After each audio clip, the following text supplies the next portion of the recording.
બધાની વચ્ચે કયા મુખ્ય મુદ્દાઓને લઈને કોંગ્રેસ પ્રચાર કરશે? કરજણ નગરની અંદર પહેલામાં પહેલી તો પ્રાથમિક સુવિધા જ નથી મળતી. છેલ્લા 15 વર્ષથી છે નગરપાલિકા પાણી ગટર તેમાં રોડ રસ્તાની સુવિધા જ નથી. અત્યારે જ્યાં ને ત્યાં જુઓ તો ગટરના ઢાંકણા પણ નથી. તેમજ આ લોકોનો વિકાસ બહાર છલકાઈ રહ્યો હોય એ દેખાઈ આવે છે. તેમજ થોડાક જ વરસાદની અંદર જ્યારે પણ થોડો વરસાદ પડે છે ત્યારે દરેક ક્ષેત્રની અંદર પાણી ભરાઈ જાય છે. દરેક વિસ્તારની અંદર પાણી ભરાઈ જાય છે. સ્માર્ટ નગરની વાતો કરે છે, પીવાના પાણીની અંદર પણ ગટરના પાણી મિક્સ આવી રહ્યા હોય એવું દેખાઈ આવે છે. આજ રોજ કરજણ નગરપાલિકાની જે સામાન્ય ચૂંટણીની જાહેરાત કરવામાં આવેલી એના સંદર્ભમાં આજે અમારા તમામ ઉમેદવારી પત્રો કોંગ્રેસ પાર્ટી તરફથી ભરાઈ ગયેલા છે અને કોંગ્રેસ પાર્ટી પૂરા દમખમને જોશથી આ ચૂંટણી લડશે. કરજણ નગરમાં જે ભ્રષ્ટ વહીવટ થયેલો છે અને જે ભાજપ સરકાર એવું કહે છે કે ભાઈ ભૂખ ને ભ્રષ્ટાચાર વિહીન અમારો વહીવટ છે, એ વહીવટને અમે ઉજાગર કરીશું કે ભાજપમાં કેટલો ભ્રષ્ટાચાર થયેલો છે.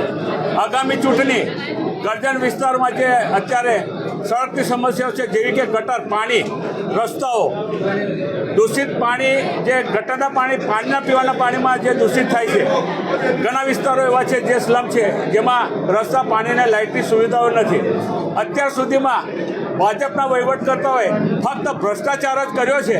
જે જગ્યાએ ગાર્ડન બનાવેલો છે એના રિનોવેશનમાં કરોડો રૂપિયાનો ખર્ચ કરીને નવેસરથી ગ્રાન્ટ એમાં ફાળવેલી છે. એ ભ્રષ્ટાચાર નથી તો શું છે?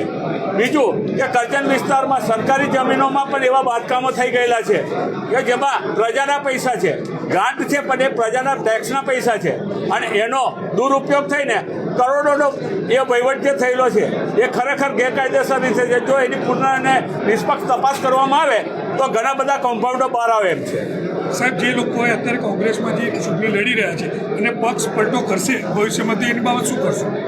જો કોંગ્રેસ પાર્ટીના અત્યારના જે ઉમેદવારો છે કદાચ ચૂંટણી જીત્યા પછી પક્ષ પલટો જો કરશે તો હવે કોંગ્રેસ પાર્ટી એ ચલાવી લેવાની છે નહીં અને અમને ત્યારે એવું લાગશે કે ખરેખર એ ઉમેદવારોએ અમારી વિરુદ્ધ પક્ષાંતર વિરુદ્ધ કોઈ બી કામ કરશે તો અમે પક્ષાંતર ધારો લાગુ કરીશું. કહી શકાય કે દ્વિપાક્ષીય જંગ ખેલાવાનો છે કરજણ નગર. કહી શકાય કે દ્વિપાક્ષીય જંગ ખેલાશે. આમ આદમી પાર્ટી, ભાજપ અને કોંગ્રેસની વચ્ચે શું એવા કરજણ નગરપાલિકામાં લગભગ 5 વોર્ડ છે જેમાં ત્રિપાક્ષીય જંગ ખેલાશે. અને અત્યારે કોંગ્રેસ કેટલા વોર્ડ પરથી લડવાની? અત્યારે કોંગ્રેસ 7 વોર્ડમાંથી ચૂંટણી લડી રહી છે.